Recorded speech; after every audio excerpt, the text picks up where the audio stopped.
Hello, hello, soulful seekers. Welcome back to Trauma and Transcendence. You know, I've got a brand new guest for you. I have the incredible Matt Dickson today. Matt is a certified hypnotherapist, 500-hour registered yoga teacher, and subconscious coach. He's been really focused on helping high performers, entrepreneurs, and everyday warriors rewire self-sabotage, eliminate fear, and unlock deep confidence.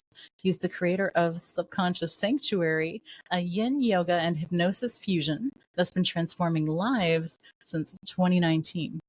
With a background in fitness, trauma-informed care, somatic wisdom, and emotional intelligence to guide clients into powerful, lasting change. And this is who I've brought for you today. And I hope we're going to learn so much from him. But above everything else, we're going to enjoy how handsome Matt is. Welcome, Matt, to Trauma and Transcendence. Thank you so much for agreeing to be here. Hey, Amanda. Thank you for that introduction. That was very nice. Was the camera on me? Did you see me wiping my lens off? And okay, good. Well, perfectly okay.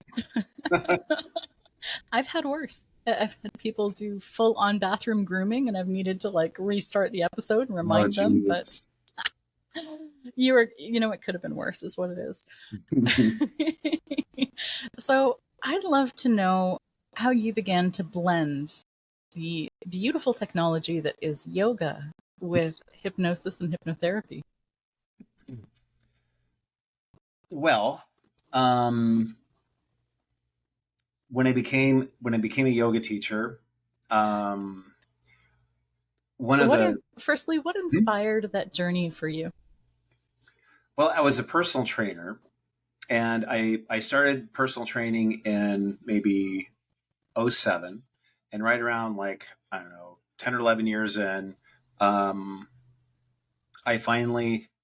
I met the right yoga teacher, and we set up a thing where we were trading, services. So I was going to teach her how to lift weights, and then she was going to presumably teach me advanced yoga posture, which I was, it is a huge joke. I wasn't ready for that. There's so much to it, which I thought it was just stretching, right? And then so when the intricate physical part of it, at least in the method that we learned, as I was learning that, I began to learn other ways from the other limbs, which were giving me a better way to communicate to my clients, not only with cueing, but things that were centered around, this big neurotic beast, which is the, body image and things like that.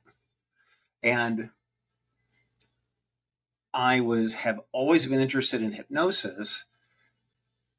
That goes way back, way before that. And when I figured out something about hypnosis, so I learned that there was the conversational element to it, then I didn't realize was actually hypnosis. I thought that was just sales. Because I had been in sales my whole life. My dad was a car dealer. But when I learned that, I already kind of know this stuff, I decided to to study it formally. And then from doing that, I had an even better way to communicate the yoga, to streamline the yoga communication I was using to, for my clients. And they fit together so wonderfully. Again, at least in the method that that I learned, the language itself is very hypnotic. It's not necessarily persuasive, but it is hypnotic. It's trancy, so to speak. It just gets someone. It gives us that thing we look for, that that. Do you have an example? So if someone's attending a yoga class, they maybe hear something that would let them know that, hey, that's an opportunity for trance. They could kind of self-identify as they're going through it. Well, like if you were to say, in direct action, or the dynamic yoga method, which teaches direct action, you speak directly to the student and you speak to what you want them to do, not, you know, you don't talk about yourself. You don't say you guys. You don't say things like, sitting on the floor, grounding into no INGs, and you don't do the practice. You sit there and you communicate the practice. So it's speaking directly. So if an example would be like if someone says, sit down, sit in that chair, sit down in that chair, sit your butt down, all those things. We've all heard those before, and it just kind of goes in and out, and the pattern recognition, everything. The way you would say it in yoga would be bring your bottom to the chair, bring your hips to the back of the surface that supports you, and then people would, what? Oh, sit down, and so like, rather than to say, okay, now we're all going to go on to horse, you, I gave you the second part first, I gave you the most, yeah. But you say, rather than say, and now everybody come into horse, or now we're all going to go into horse, you'd say, turn to your left, step your feet wide, round in all four corners of your feet, send weight into your heels as you bring your hips back, place a bend in your knees. Yeah. And so, yeah, it is trancy. Mm-hmm, yeah, it is, isn't it? Yeah. And it is. Yeah. Then when you get into the internal dynamic, then it gets super trancy. Yeah.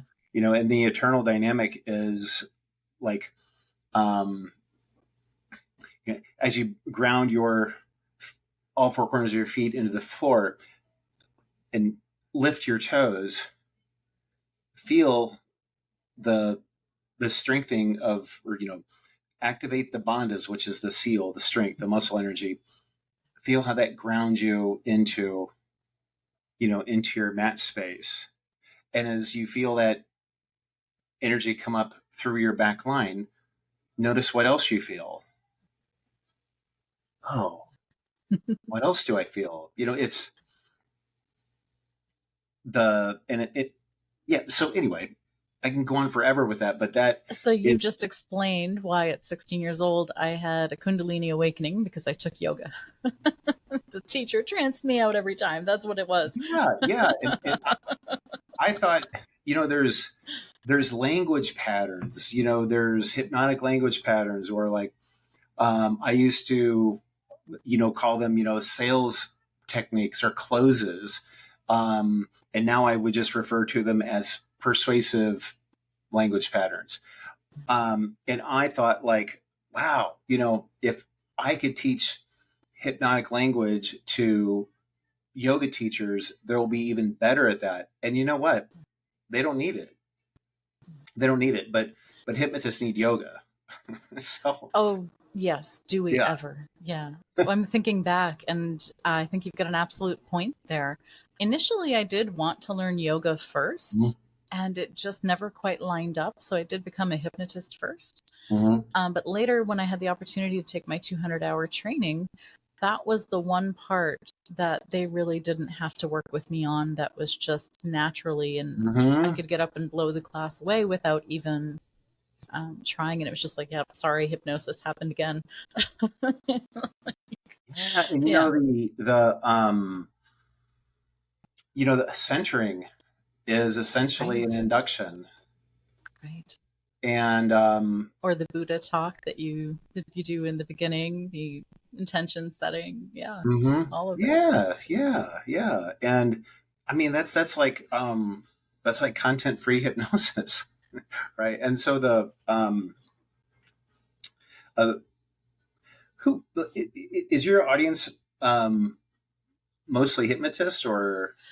I've got a blend. I've got some hypnotists that have been here and love to see who shows up and their take on hypnotherapy, what they're doing with it. I have a lot of non-hypnotists as well, just people who are very much into trauma healing, personal development.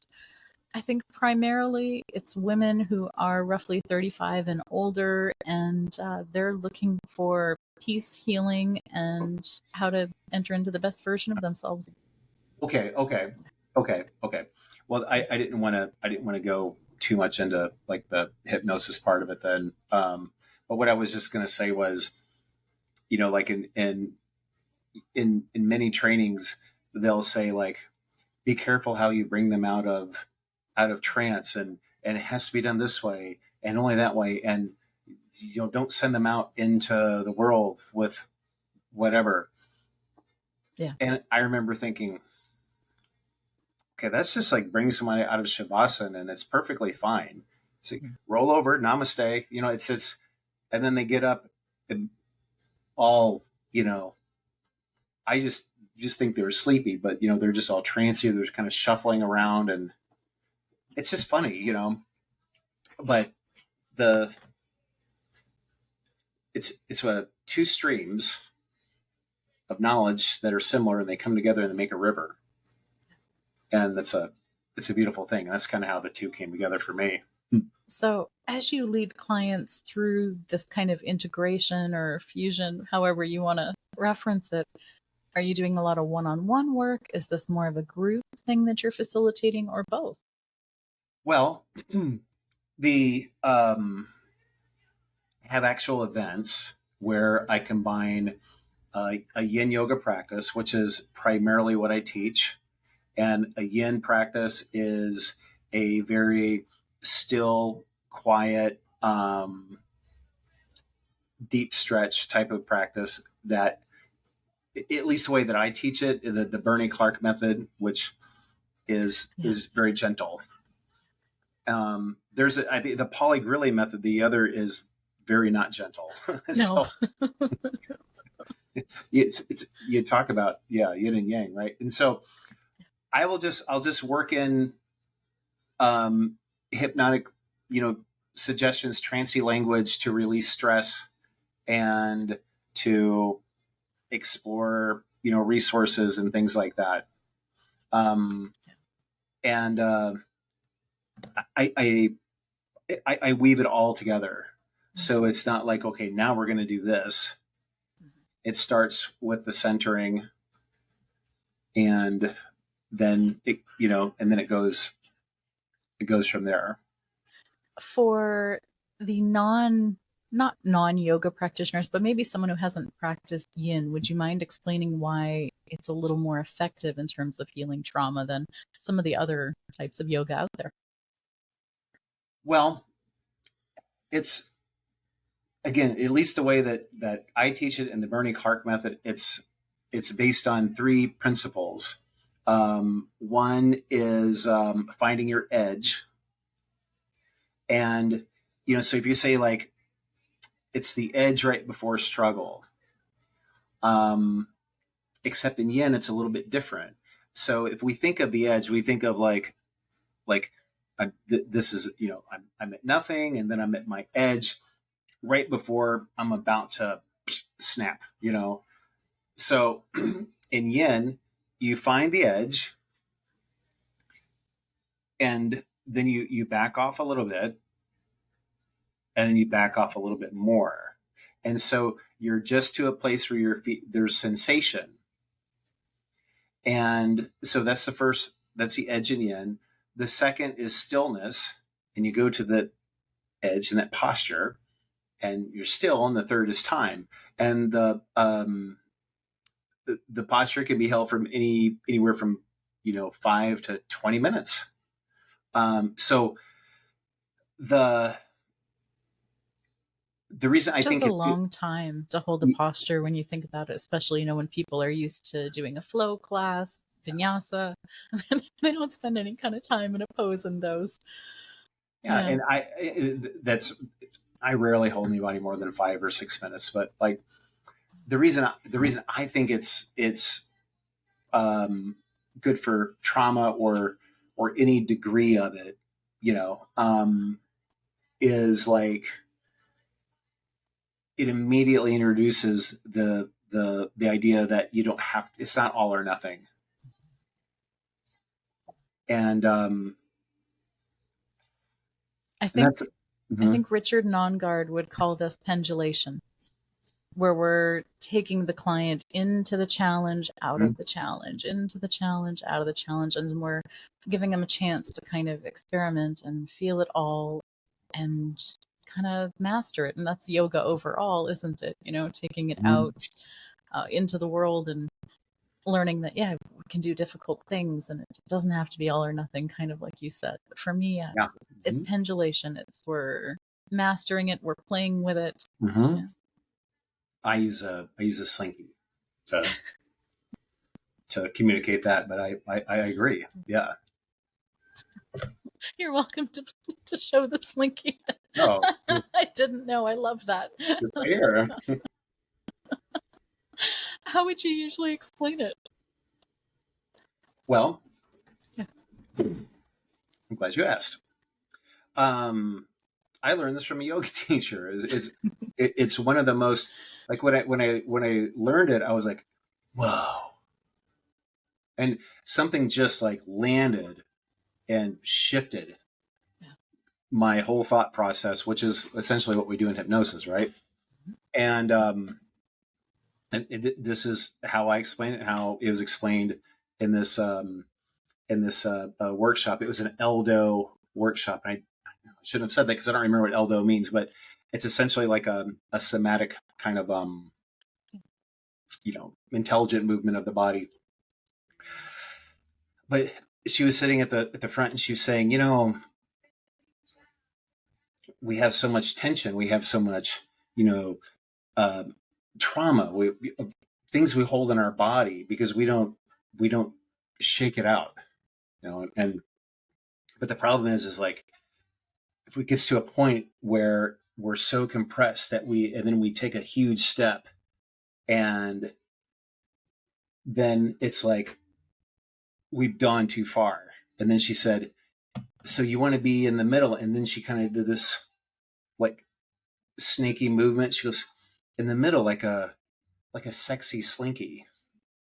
And and so not only was I hanging on her every word because I had paid to be there, and she was an expert and a local,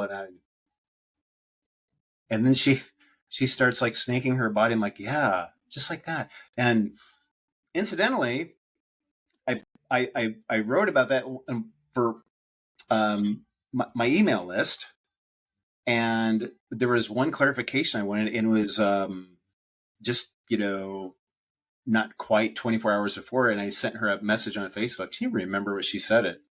She said, oh, I don't know. So, but when I demonstrate it, I use a slinky, and I'll say, like, you bring it out of the box and you're tense and you're, and it's how I introduce the concept of stira sukham, which is stability and ease, as you know. And so I said, and we think I've got to fix it. And then we pull it out like this, and the slinky is here and it's out and it's wobbling in front of us. And, if you pull it too hard, you bend it. And this is so effective with people who are Gen X and older, because we've all had 100 slinkies. It no longer works. It becomes something else. It's no longer a slinky, So you want to be in the middle. And it's stira sukham. It's stability and ease. Soften what's not needed, but you might think, well, I don't want to settle for the middle because this is America. We don't do that here. Well, then you move the middle, and then I'll demonstrate it like this. And it's like, oh, I can move the middles out here for me. I can bring out here. And now I'm working hard to maintain the movement of the slinky. So I'll move in to where it's back to being stable and easy. And then I explained there's a place to be compact. There's a place to be wobbly out like that. Except that all of that is all part of it. It's not all or nothing. And then there's in the middle. And I demonstrate it by just showing the slinky moving. Now that I'm in total trance, I'm just going to give myself a few suggestions. Thank you. Amanda, you're brilliant. You look amazing on camera, and your voice is just heavenly. Oh, thank you. I appreciate those. I'll take those in too. I love it. I do it entirely different. So I don't teach yoga, I don't instruct it, but I do bring in breath work into every single session. Yeah. And in the group sessions too, not just the individual sessions. There isn't one session that I get through without bringing in Brahmari breath. It just doesn't happen. The bee breath. Yes. Right. Yeah. Bee breath. If they've been in a collapse mode, we're doing breath of joy. What's breath of joy? Breath of joy. That's a 3-part breath, and it almost looks like a music conductor because you fold down, you come up with the arms, you go out, and then all the way up, and then you fold back down. So it's, but you're kind of pushing them out of that freeze response. So if someone's been unable to get themselves off the couch or moving, that's going to be what we do before our session. That's going to be their homework. But for most of them, they just need a little bit of vagal toning. They need to be embodied. They need to be grounded. So we're going to do Brahmari. Those are my go-tos. How do you teach the Brahmari? I take them on a full hypnotic journey with it because why not? So I teach with sensory deprivation and without. And as I'm guiding them with sensory deprivation, I invite them to imagine a little bumblebee or hummingbird. They get to go beyond that journey. They're going from flower to flower. They're moving with the ups and the downs of life. And as they're doing that, they are humming the bee's journey or the bird's journey, whatever they chose. I actually, and this gets them laughing every single time, which is a total beautiful way to just break state of whatever they had going on in the outside world. At one point, I'll say, it's an angry bee. Someone stole his flower. They've taken his nectar, and now he's going to give them a piece of his mind. I get them all to do an angry hum. It's just priceless. So for one, it's highly entertaining for me. But 2, then they have to get past that part of being uncomfortable with using their voice, taking up space, making a noise that's not pleasant, which is all things that we have to do when we're coming through trauma. We've got to learn to claim that again. You know, when you said highly entertaining for me, I remember when I just learned Nadi Shodhana, alternate nostril breath. Yes. And I had this kettlebell class that only one person signed up for it.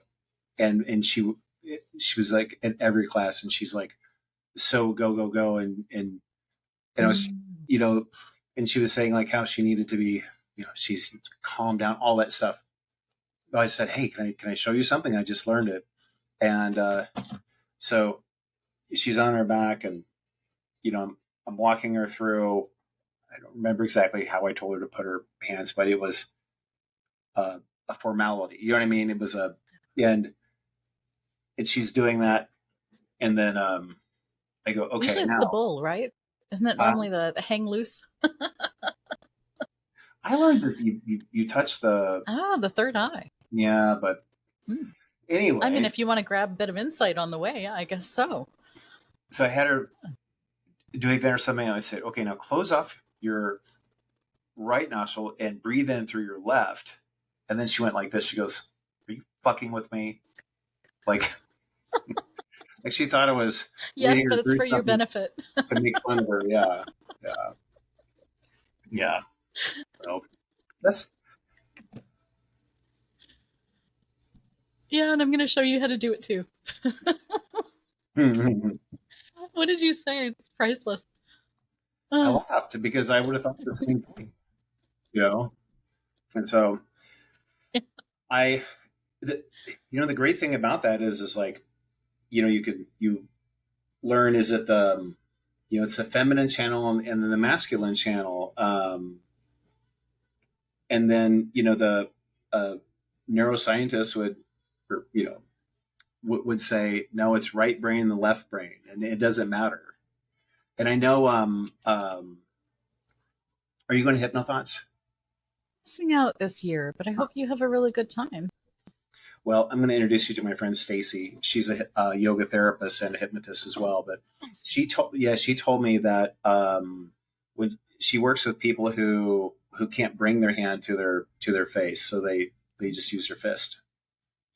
It's the same thing. Mobility issue, like in the shoulder, or maybe. Yeah, that makes sense because that like frozen shoulder. Yeah. Mm-hmm. It'd be like a whole thing, so, but, or, maybe they're in a wheelchair and they can really only do that. Yeah. But it no matter how one looks at it, it still works. That's the great thing. So the client who practiced Nadi Shodhana, what was that like? Was she able to find some of that yin energy and find more of a balance out of that go, go, go? I think so. Bear in mind, I had just learned it, and but knowing her, as I still do, she runs hot. That's just how she is. You know what I mean? But I mean, that's an uncomfortable. I believe it did it at the time. I mean, that's her edge, right? That's an uncomfortable place to transition out of when, especially if you have someone who's been through trauma. Typically, they do land in flight and they are go, go, go because they're in that hypervigilance. So it's very masculine, dominant energy of action, action, action, action. And then they collapse because they've burnt out of all of their energy and restore. So it's this whole cycle of overdoing, overrunning, collapse, can't get out of bed, can't move. Yeah. And they have to learn to modulate, bring this linky back to the middle. Yeah. That's the one concept that is, because like in a hypnosis session, if you can get people to not attach to the outcome, to the label of what this or that is, then the pretty much that will almost solve nearly anything that somebody would come to a hypnotist for. And you just resolved my block. I told you I'm the best. Yeah, I am a yoga instructor who does not practice these days. And I think that's what it is for me. It's that attachment to getting full rounds of all of it in. And that's, if I let that go, I would enjoy practicing actually. Yeah. And also, Amanda, there's 8 limbs to it. You're definitely practicing yoga. You're living your yoga. You're doing this website. I mean, that is. Yeah. It's the movement. It's the Brahmacharya that I need to get a little reacquainted with. Meet yourself where you are. Yeah. Just do 200 or 300 downward dogs a day, and God, my knees just said no. They didn't even call; it was instant no. Yeah, no, I'll start with some tree poses for sure. Yeah. So what do you think is coming up next for you in terms of integrating these and taking clients on these experiences? It's coming up next. Do you mean like projects or? Yeah. Where might your passion lead you, or what do you think you might want to dial in on?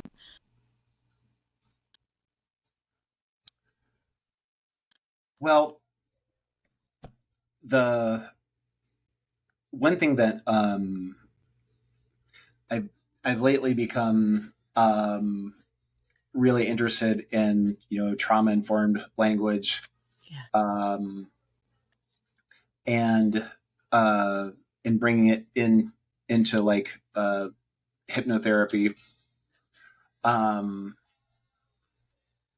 I would say probably that, I always feel that in all of my hypnotherapy sessions, I'm working in like a yoga teacher anyway with the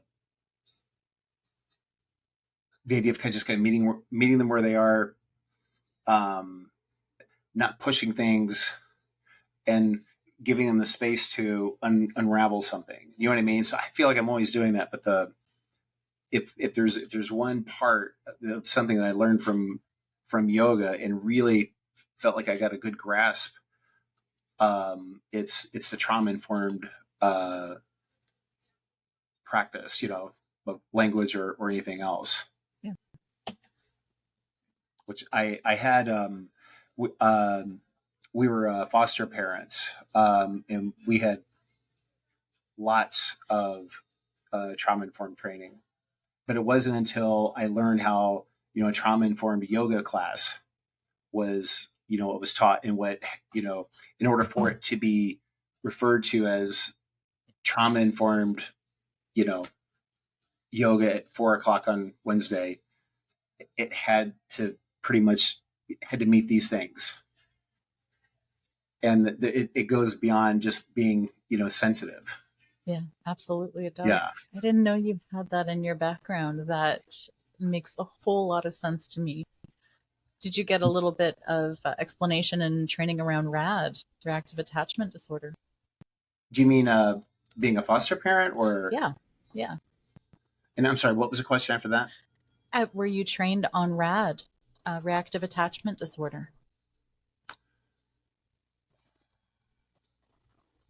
I feel like I remember reactive attachment disorder. It is a tough beast of a thing. So it's an attachment wound that can happen early childhood. Only happens in early childhood. I'm hilarious. It doesn't happen later in life. But it's really, really hard. And essentially what happens is the person that it happens to, they then become leery of other people in attachment. And so someone who's coming in as a provider, as a caregiver, is then a threatening person to their system. And so it can lead with a lot of oppositional defiance. I raised a child, my partner's child, and he had early childhood trauma. And the craziest little synchronicity was his initials actually spelled RAD. It's like the challenge was looking me right in the face as I started researching everything. And that's ultimately why I became who I am and why I do everything I do. Because through raising him, I realized I had really bad self-care, so I needed Reiki. And through Reiki, I realized I need a lot more emotional intelligence. And so I did emotion code. And, so just raising him and seeing his needs, I had to take all kinds of trainings just to be able to do the absolute best. And I still made mistakes, and that's just the reality. But at one point, I started looking at that, and that's a huge thing. And I can see why trauma-informed language would be crucial for someone who would have RAD, because a simple direction could be taken as an order. And when it's taken as an order, they're immediately defensive, they're angry, they're hostile, possibly violent, going to break some things. Yeah. I mean, absolutely. So I remember, lots of acronyms. To me, they all boil down to something fairly simple, which was, forgive the way I put this, but shit could go south really quick, and this could be why. Yeah. And then just to kind of to mitigate it, I mean, if that takes, 75% of the bombs off the field in the minefield, it's worth it, right? Yes, absolutely. Absolutely. Yeah. And the more a person thinks about something before they say it, or, so my first yoga teacher, is a principled feminist. Well, I think we talked about this at Heartland. I'm not sure, but, my wife's a doctor, so I married very well. I've never been afraid of or threatened by strong, intelligent women. She's way smarter than me. I surrendered to that a long time ago. So, just living my yoga before it even started, but she was a principled feminist, and I don't know how else to describe it, but she, there was no patriarchal language. Every time I said something patriarchal, I got checked, and I got to me, it was a lecture. It was probably just an explanation. It's like, hey, it's not cool to say hysterical, and this is why, and don't say girl when you mean you're talking about a grown woman, and but what I realized was that if I was going to get anything across, if I was going to be heard, I had to change the way I spoke. And at the time, I thought she was completely overreacting, and but I was like, okay, I care enough to maintain a relationship that I'm going to change. And the more I thought about it, I'd be like, why would I call a grown woman a girl? And if hysterical comes from hysterectomy, which comes from something really darker, then maybe that isn't cool, and so it changed the way that not only the way I spoke, but the way I thought. And one of the best things with, trauma informed language, and why I'm looking, forward to trying to bring it to more, hypnotists, is that it will allow, like just maybe a little more of a different way of looking at things. So like if rather than to, there's like some antiquated terms, in our industry, like sleep, unconscious. I really hate that one, and if there are people who will say, I'm not, that's how I was trained. It doesn't mean what, somebody would think it means. It's not a overly problematic thing to say. This is not one more thing. I'm not doing it. You know what I mean? But if you learn a little bit about it and think about the scale, or the sliding scale of trauma, like, well, why can I say this? But yet if I just say, peanut butter, you flip out, and that kind of thing.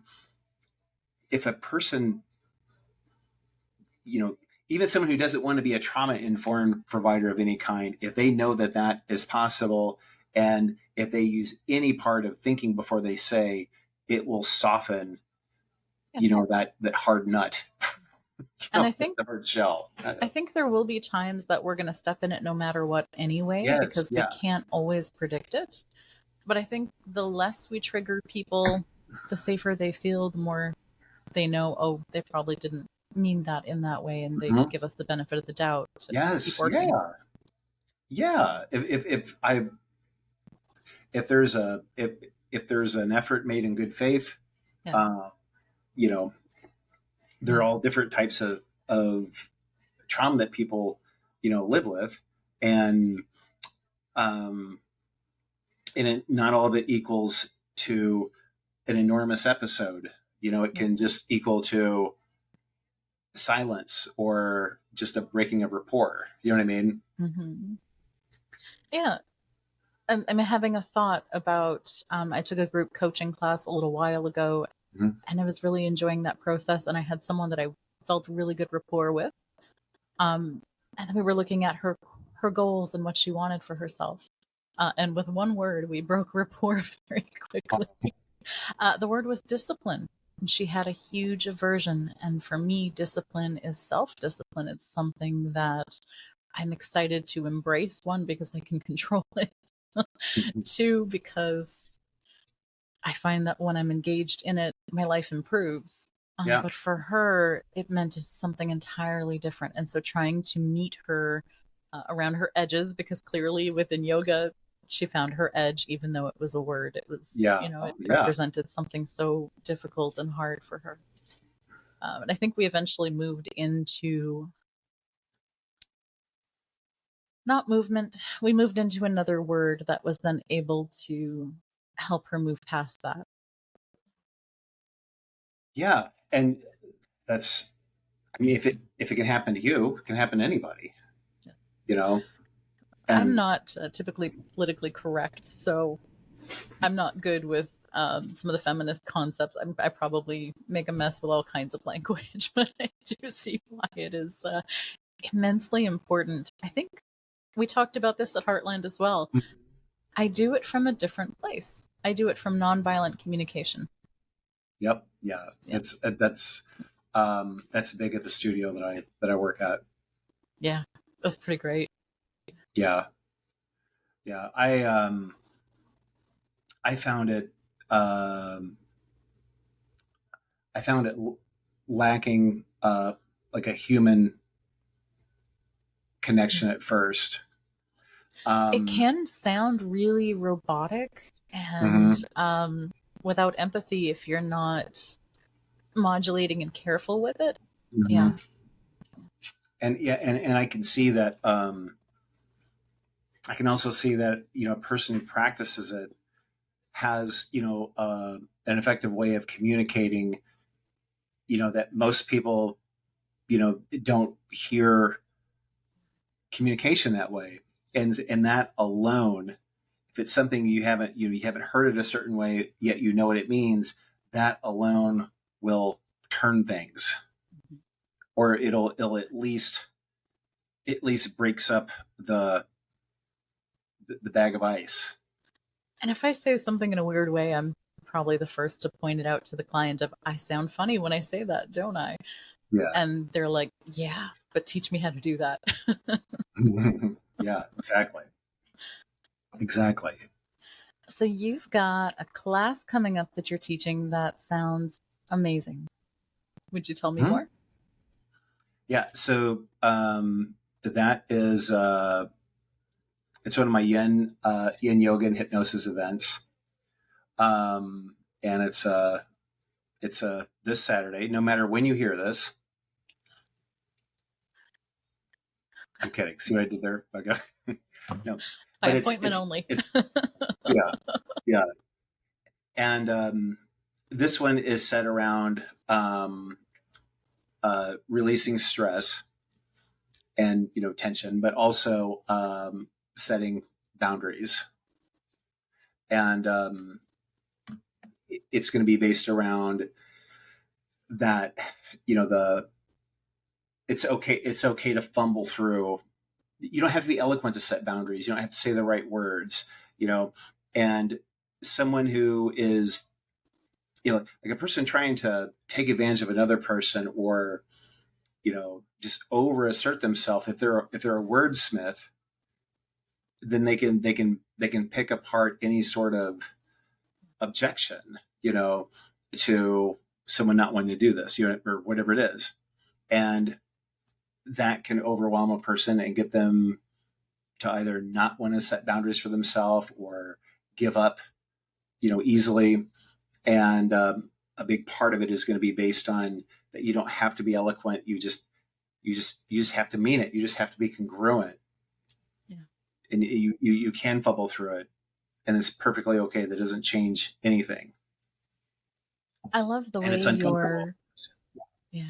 I love the way you're capturing and presenting that because I'm going to say almost all of the clients I work with who need to set boundaries, that is like the first big roadblock that they hit against of I don't know how to say it. I don't know how to say it in a way that's going to not be too aggressive or not be too meek. And it's such a Mhm. challenge for them. So I love that you're really highlighting that. I think that's an important part of setting boundaries for sure. Thank you. It, it's okay to say no, and it's okay to say because I don't want to. And if somebody says, hey, will you house sit for us, tomorrow? I know you don't do much, can you just house sit for us? We've got this whole thing. That's how I can write. And then, Yeah. and that person, Yeah. it's okay to say, no. Well, what do you have going on? That's Life. not relevant. Well, why can't you do it? I don't want to. it's okay to say that. It's okay, and yeah, that's And the going world to be doesn't end. extremely awkward. No, it Yeah. doesn't. No. But the thing is like, if there are some people who run roughshod over other people, and they have no idea they're doing it. They just think other people are just agreeing with them.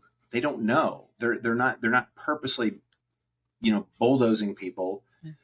It's just what they're used to, because people, will cave. And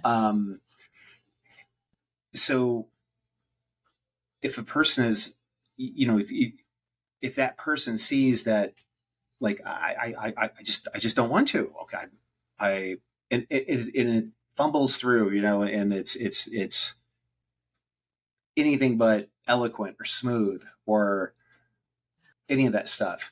But if they see this intention or they see the sincerity, they may investigate, like, oh, okay. Oh, okay. Well, that's fine. I'll find somebody else. And then hopefully they'll think, like, wow, that was quite a reaction. Is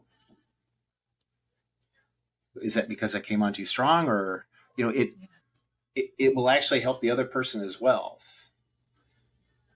Yeah, I can see that definitely being a gift. Yeah. And I think that would be like the first qualm that people would say is, oh, but it's selfish. And it's like, well, hold on. No, you're offering them a gift, actual honest feedback that might make them pause. And I think it is awkwardness that gives opportunity. We don't see it that way. We see it as, oh, it's cringy or uncomfortable. Yeah. And of all people, Quentin Tarantino inspired this, because for a guy who's known for his dialogue, in interviews, he's not eloquent or articulate. He stumbles over his words a lot. He says, and he does, that whole thing. And I watched an interview, with this guy had like kind of had a Bryant Gumbel vibe, and he was really smooth and everything, and was asking him he wanted him to talk about violence in his movies, and Quentin Tarantino didn't want to. And he started to answer the question. And this is the other thing too, he started to answer the question, and he said, you know what? No. Next question. And he's like, well, how come you're not going to answer it? And then they just went back and forth. He goes, because I don't want to. And then he full on said, I refuse your question. And so imagine, like, if you knew that was an option, I would like for you to, I know you don't do much. I'd like for you to house sit for us, next over 4th of July, weekend. I refuse your question. What? I mean, that's a huge step, but I'm just saying, like, that's a response, because the person who is used to, talking people into things knows what you're going to say. They're prepared. There's a list of common words and other things that they hear all the time, which is, well, I don't know, I'll have to blah, blah, blah. You know what? It's going to be really easy because we're going to blah, blah, blah. Yeah. But I know you love, whatever the heck it is. And I have that in my basement, and you can do that whatever it is. Right. But what they're not prepared for is, I refuse your question, or no, thank you. That's no one expects. I'm planning on being abducted by aliens, so that's just not going to work. That's well, if you're planning on it, then that's probably not a lie. Yeah, it doesn't mean it's going to happen. That would actually maybe be very effective. It might. You could say, if you could say that with with complete congruence, they probably wouldn't want you to watch their I house. think I can do it. I think I can pull it off. I'm But positive you can do it. the other part I love about that is the immediate power shift that you're helping Yeah. people take back, that autonomy. So the I have a history in sales, from selling cars to door-to-door sales and things like that. And I was that guy. I was that salesperson who didn't take no for an answer. And, you know, I could overcome objections. And before I really understood boundary setting, you know, people would say, oh, this salesman came by and he just wouldn't leave my house. You know, he like a vacuum cleaner salesman, which I used to do. And so I won't name the company, but I've sat through those where they come in for a new roof pitch, and before you know it, like over 30 minutes have passed, and you're like, you've got to be kidding me. And then they're sitting there in silence waiting for a response, and I'm like, if you think this is working on me, it's not. It's time for you to go. But it works on most people, and it's like a pressure tactic. It's awful. Well, that goes and back to it's manipulation. Yeah. And that goes back to yin. So one of the hardest things to do I let my students know, if there's going to be struggle happening, have it not be in your body. It might just be being still and being quiet, to not fill space, right? With sound or movement. And the salesperson, especially the high pressure one, you're dealing with somebody with thick skin who saying no to that person, it's like shooting a BB gun at a grizzly bear. You won't even feel it, right? So I used to tell people, like, next time they come by, just tell them you're in bankruptcy, or you're in the middle of a chapter 11, and then they'll leave quicker than you can say anything. Well, that's effective, but it's also a lie, or if it is, and then that just tells the subconscious that we don't have the fortitude to set this boundary, so we have to manipulate back, right? Right. So, and that could become like an identity that they believe about themselves that's not even true. Yeah. So every single time I go through Costco and those nice young people stop me to talk about my phone, rather than walking, behind them or something, I walk right by them and I just say, hey, sir, welcome to the store today. Hey, can I ask you something? And I always say, thank you and no, thank you. Good luck. I just always say no and good luck. And I do that just to practice. Mm-hmm. And I don't even I don't even particularly like to do it. Yeah.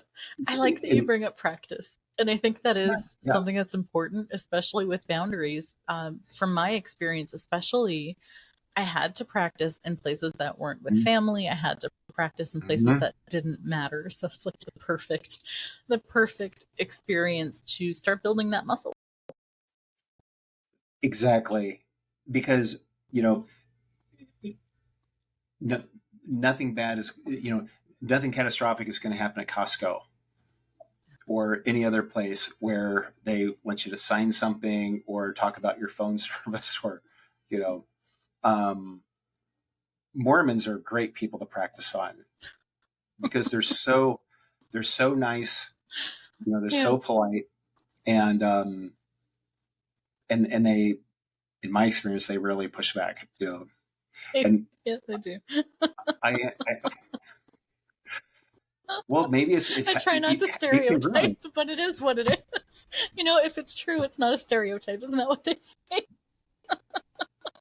I guess I just realized I'm so good at this that they don't push back. No, but I answer the door every single time, like it's 1990, and I'll see like someone, and they start their thing. I'll nod a little bit, sometimes I will want to talk to them. You know, uh, two women came by who were they wanted to talk about income equality or payment, had something to do with job wages. You know, I talked to them for 30 minutes. If it's usually it's some young person with a clipboard, I'll just open up the door and I'll let them get started, and I'll put my hand up and I'll say, no, thank you. Good luck. Does that make it easier when you incorporate the non-physical, like the non-verbal? Yeah. Mm-hmm. Do you incorporate that into the class as well? I will. Good idea. Yeah. Good idea. I usually make those a full-on experience. Like I used to do, like the beginning, I would make it a little workshop-y, and then I would give a handout. No one keeps handouts, and so I just went straight to making an experience. And I've come to the conclusion that anytime I teach something, even if it's like at a conference, no more than 3 things. Because, the second you walk into a talk and someone says, we have a lot to cover today, you could just forget it. I'm that person. I am so that person. Of course you are.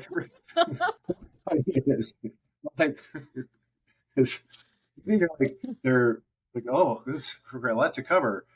And then all these bullet points, okay. Rapid inductions is next. I'm going to go to rapid and I'm going to go look at this thing later. And it's just when I gave my trauma informed practices talk, I just wanted to whet the appetite,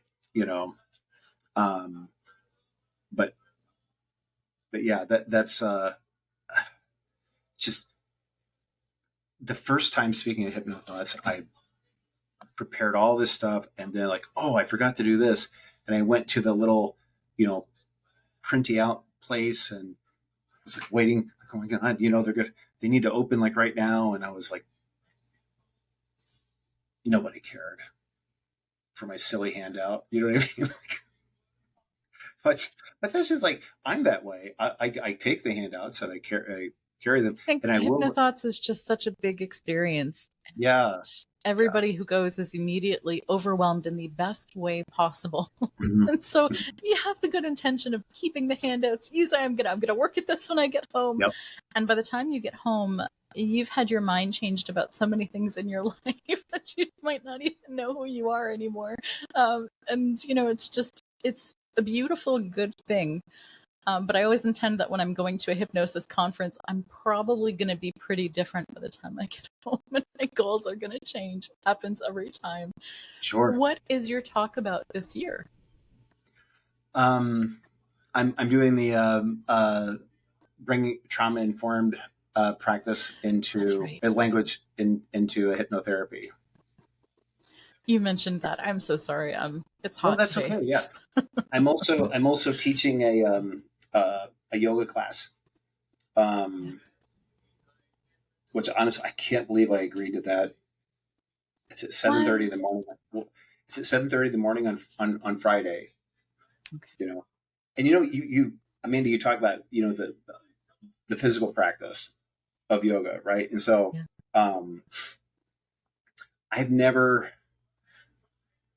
I was always looking to get challenged physically, like in the gym, so to speak. That yoga is not where I've ever wanted to be challenged, right? Physically. So whenever someone says like, oh, what are requests for practice, and just, can we do core? I'm like, going, I don't want to do core, and people assume I want to do physical things. So like every year there's yoga, like at 7:30 or whatever, and oh, I see on your bio you're yoga. Yeah. So are you going to so and so's? No, I'm not getting up at whatever time I need to get up to shake the cobwebs off to go do yoga on vacation at 7:04. No, it's ridiculous. And like And I just laugh, and then and then Stephanie goes, she said, would you do like a yoga thing, a yin class, whatever you do? And I'm like, sure, of course I will. I thought I would get to pick the time. And so she's like, Friday at 7:30. 7:30, what? Like AM? Oh, right after the pool party. That's great. I'll that would be nice, actually. After the pool party, that'd be a great way to wind down.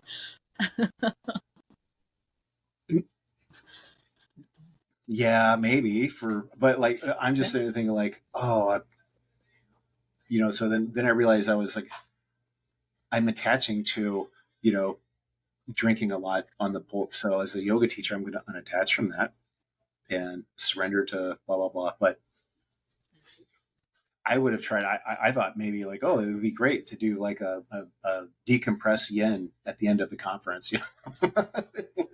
So what if it's more of like an anticipatory grounding and being present during the conference? Because that is a challenge that I've got. That's exactly what I'm doing. It's beautiful. That's exactly what I'm doing. And it's going to be awesome because I'm geared up for it. We're going to do like, I'm going to introduce some like infant rolling, and maybe it's going to be based on, grounding and opening and all that stuff. So, it is not going to be, headstands or crow or whatever. It's going to be very wild easy. thing. Very wild thing is my challenge point. Oh, God. And then again, like Pigeon and I have had some time together. So many people have no idea, like even the yoga teachers and, personal trainers and any kind of teacher, really, they have no idea how advanced they are, and like, if you start saying like, oh, Pigeon should feel great right now. Like it doesn't in my body. I don't do that. And, I'm just going to bring everybody into happy baby. I can't even do happy baby. Oh, so for like reference, that's on your back, grabbing your heels with your legs way out. Like my muscles are just too big. Yeah. Thank you for saying that. There are so many where that is legitimately a problem. No, yeah. I was kidding. It's not because my muscles are so big. That's what I tell people. No, but for bodybuilders, that's a reality. They can't come into yoga. Nobody tells them about it. So then they feel bad. They think I can't do this thing. Good point. Yeah. That's my go-to when I'm in a class, and it challenges me. I always say, I think my muscles are too big for this. If I'm trying to do like, supported deer or something. Anything where I'm tight. I'm just too strong. I'm too strong for this practice. So it usually gets a laugh. Oh, you were such a pleasure, my friend. Where do people work with you if they want to come and have the experience? Maybe they don't catch the class this Saturday, but they show up for a Saturday. Where can they get some mat time in? See what I did there? I do. Yeah. Well, I'm in St. Charles, Missouri, and I teach all my classes at Jane's House of Wellbeing in St. Charles. If you're for anything else, I work on Zoom, and I work with any sort of subconscious problem, anything that like you know what to do, but you're not doing it, and you don't know why you're not doing. That's a subconscious problem. That's what I work with. And yeah, it's just book a call with me to talk it through. And, when someone books a discovery call, there's zero expectation, that you end up getting sessions. It's so that we can formally explore whether or not hypnosis is a good fit for the person. And if it's a good fit, but it's not a good fit with me, then I'll refer them out. I know lots of amazing hypnotists. So. Well, thank you for sharing your really cool journey. It's almost Thank like you. you were learning a lesson of opposites there, how you began as like the car salesman, and now you've evolved to the person who teaches boundaries. And it's just an incredible way. Like, what a whole hero's journey you've had there. I never thought of it that way. Right? I guess I am But it kind of, is. yeah. I always tell people just really quick. This is another thing about salespeople, and this was something about and maybe it's a trauma response, but I also noticed as a foster parent, but not everybody has the same tolerance to having their integrity questioned. And so some people, yeah, right. Some people are just they're so to one side that like, hey, if you can't prove it, then then I'm right, or you know what I mean. Then it's not a problem. And there's different degrees of that. And then like in the high pressure salespeople, there's so many white lies. Whether it's that this is the last one we have until whenever could be, Yeah. or yeah, and then so I was just going to say, you talk about the hero's journey, as a door-to-door vacuum cleaner salesman. If the Catholics are right, and there's purgatory is the thing, then I told enough white lies. They're a minimum of 800 years. And if the Buddhists are right, karma is a thing, and I think you've built some good karma. So maybe you hit balance Oh at some well, point. I mean, yeah. If they're right, it's been cleared. I've had plenty of the stuff that I would rather have not gone through or happened, and it's probably as a result of dumb shit I've said. So yeah. Thank you now you've reset the way I think. So now I feel lighter. It happens. Always a pleasure. Where do we find your website? Matt Dickson, Dickson, hypnosis.com. Thank you so much for coming on, Matt. Right, Matt, thank you so much for coming on today. And I look forward to sharing the genius that you've shared today and your whole hero's journey. And I hope people reach out to you and really find this divine intersection of yoga and hypnosis in dealing with their trauma. Thank you. Thank you, Amanda.